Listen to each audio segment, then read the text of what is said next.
So next time I'll be looking at the banana, the atheist nightmare.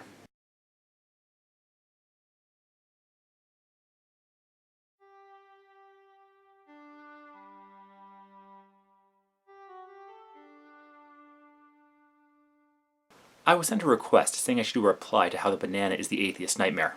Kind of an odd request. I don't know if all atheists are afraid of them, but I try to keep up with the idea you guys send me, so let's go.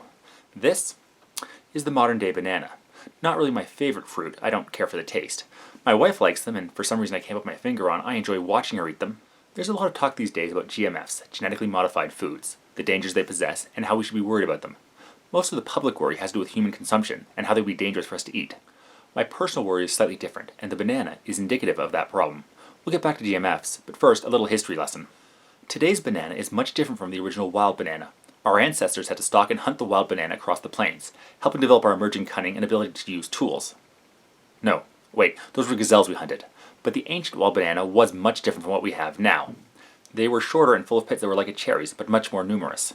Humans have cultivated and refined the banana from its original form to what we now buy in the grocery store. The biggest change is the lack of pits found in the modern banana, making it much easier to eat. Which leads to the question I asked in grade school, what do they plant to make more bananas?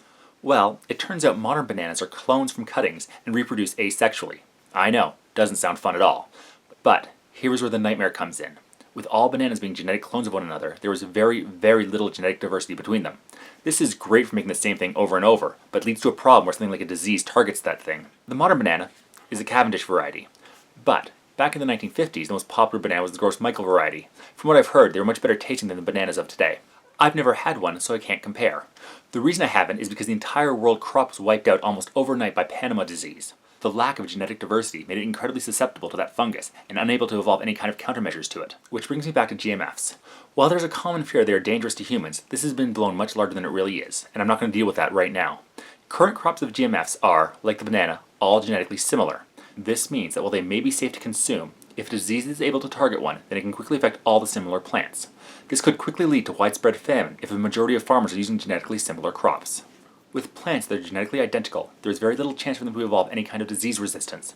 When the Gross Michael variety of banana was gone, that was bad, but banana is not nearly as much of a staple as wheat is. Losing vast crops of something we depend on like wheat could seriously harm millions, if not billions of people. This is a major problem with agriculture in general. Once we have things the way we want them, nature's unpredictability finds a way to throw a monkey wrench in it. With diverse organisms that have some slight changes within species, unexpected variables can be overcome. Not always easily, but better when things are very similar on a genetic level. That leaves us much more vulnerable to unexpected changes.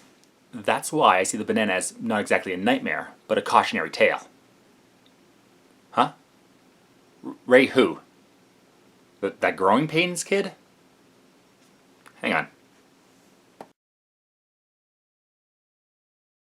Alright, what the f did I just watch? As always, if you find something you think I should go over, please send it my way. I promise I'll read it better this time.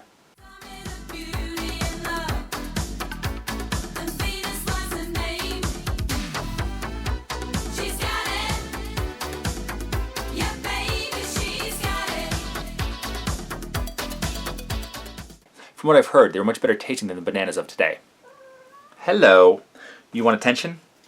No, don't attack the tripod. Don't attack the tripod. Yeah, I know, you are a rough little kitty who likes getting in the way. Who's that on the screen? Is that you on the screen? Yes, it is.